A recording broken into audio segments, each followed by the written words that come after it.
लोराज़ेपाम 1 mg 2 mg tablet जो कि market में 81 नाम से बहुत ज़्यादा फेमस है। आखिर किन किन समस्याओं को ये कम करता है, क्या क्या सही डोज इसका लेना चाहिए, इसके अलावा क्या साइड इफेक्ट देखने को मिल सकता है, जानने वाले दोस्तों हम लोग इस छोटी सी वीडियो में।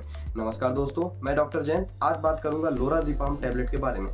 बात करें लोराज़ेपाम, जिसको एवियान नाम से भी हम लोग जानते हैं, 81 नाम से जानते हैं, ये दोस्तों आपकी एक तरीके की बेंजोडाइपिन क्लास की दवा है जो कि अक्सर देखा जाता है साइकेट्रिक डिपार्टमेंट में इसका इस्तेमाल ऐसे मरीजों में किया जाता है जिनको बहुत ज़्यादा एंजाइटी होती है। एंजाइटी का मतलब दोस्तों घबराहट भी बोल सकते हैं, बेचैनी भी बोल सकते हैं। ये घबराहट कई मरीज ऐसा बताते हैं कि उनको रात में बहुत ज़्यादा डर लगता है, कई लोग ऐसे बताते हैं कि उनको भीड़ से डर लगता है, एंजाइटी होने लगती है।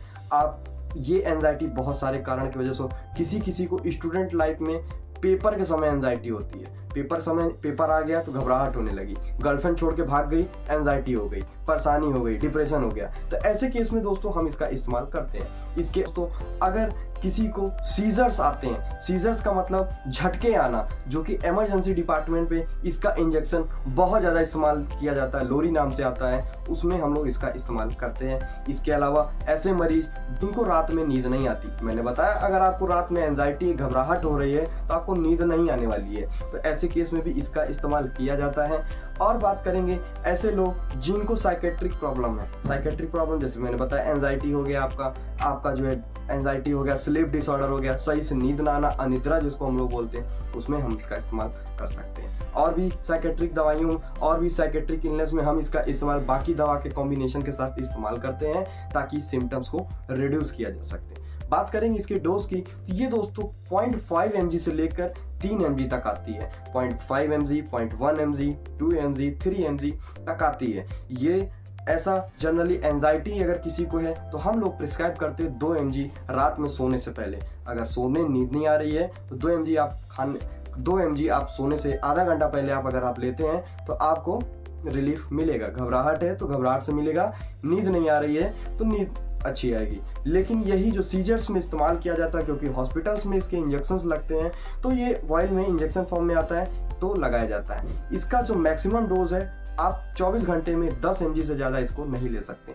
याद रखिएगा मेरी इस बात को, ये दवा आपकी हमेशा डॉक्टर के प्रिस्क्रिप्शन पे ही मिलती है, क्योंकि इसका ओवरडोज आपको कोमा में भी ले जा सकता है। इसलिए मेरी इस बात को याद रखिएगा, इस दवा की कोशिश आप मत करिएगा कि आप, क्योंकि हमारे यहाँ इंडिया में तो सारी दवा पता है, मुझे भी पता है, डॉक्टर प्रिस्क्राइब करे या ना करे, हालांकि ऐसी दवाइयाँ बिल्कुल नहीं लेना चाहिए आपको बिना प्रिस्क्रिप्शन।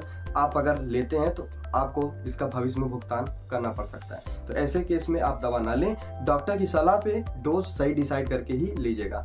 बात करेंगे दोस्तों इसके साइड इफेक्ट की, तो ये मोस्ट कॉमन इसमें साइड इफेक्ट ऐसा देखा जाता है क्योंकि आपने इसको नींद के लिए लिया है। ऐसा मरीज बताते हैं ये दवा खाने के बाद, सर पूरा दिन मुझे नींद आती है, क्योंकि आपको नींद नहीं आ रही थी, डॉक्टर ने दे दिया, आपको नींद आना शुरू हो गई, तो आप पूरे दिन सो रहे हैं। आप ऐसा बताएंगे सर मुझे बहुत ज़्यादा कमजोरी महसूस होती है, ऐसा लगता है हमारे हाथ पैर बहुत ज़्यादा ढीले हैं, हमारे आंखों के सामने हमेशा अंधेरा छाया रहता है, हमको नींद आती है। हमें अगर आप स्टूडेंट लाइफ में है, पेपर से आपको परेशानी थी तो आपको डॉक्टर ने दवा दे दी है एंजाइटी की, तो आपको जो है कन्फ्यूजन होने लगेगा, आपके दिमाग में सोचने समझने की जो क्षमता है दोस्तों वो कम होने लगती है, आपको कन्फ्यूजन होगा हर काम पे, आप डिसाइड नहीं कर पाएंगे क्या आपके लिए सही है क्या आपके लिए गलत है। आप पढ़ने वाले हैं तो आप किसी काम में कंसंट्रेट नहीं कर पाएंगे। और बात करूं, ये दवा दोस्तों बहुत ज़्यादा एडिक्टेड है, मतलब कि अगर आप इसका इस्तेमाल बहुत ज़्यादा लंबे समय तक कर रहे हैं, साल भर 6 महीने, तो ये आपको इसकी आदत लग सकती है। आदत अगर आपको लग गई तो अगर आप ये दवा छोड़ना चाहेंगे तो इसके विड्रॉल सिम्टम्स देखने को मिलेंगे।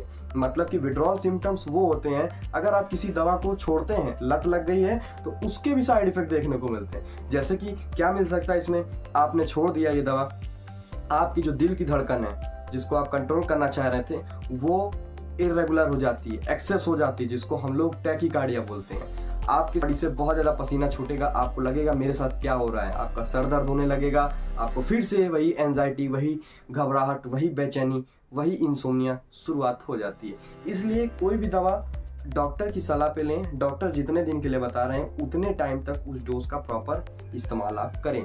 इसके अलावा बात करें ऐसे लोग, ऐसी महिलाएं जो प्रेग्नेंट हैं, प्रेगनेंसी में दोस्तों इसका इस्तेमाल बिल्कुल नहीं करेंगी। आप जरूरत पड़ रही है, आपको एंजाइटी है, घबराहट है, तो आप अपने डॉक्टर के पास जाएं, डॉक्टर के पास आइए, तो आपको डॉक्टर इसके अलावा दूसरी दवाइयाँ भी अवेलेबल हैं वो देंगे। ऐसे लोग इस दवा का इस्तेमाल ना करें जिनको ऑलरेडी बाकी बेंजोडाइपिन क्लास की दवा से एलर्जी है, जैसे कि एल्प्राजोलम, क्लोनाजिपाम, ऐसी दवाइयों से एलर्जी है तो मत लें। मेरी अलग से भी वीडियो पड़ी है एल्प्राजोलम और क्लोनाजिपाम, आप उस पर देख सकते हैं उसके क्या यूजेस हैं। तो ऐसे केस में आप सावधान रहें। बात इस वीडियो में इतना ही, मिलते हैं अगले वीडियो में किसी और टॉपिक के साथ। वीडियो आपको अच्छा लगा हो तो वीडियो को लाइक कीजिएगा, चैनल पे नए हैं चैनल को सब्सक्राइब कीजिएगा, लास्ट में अपना बहुमूल्य कमेंट जरूर दीजिएगा। Thank you, have a nice day.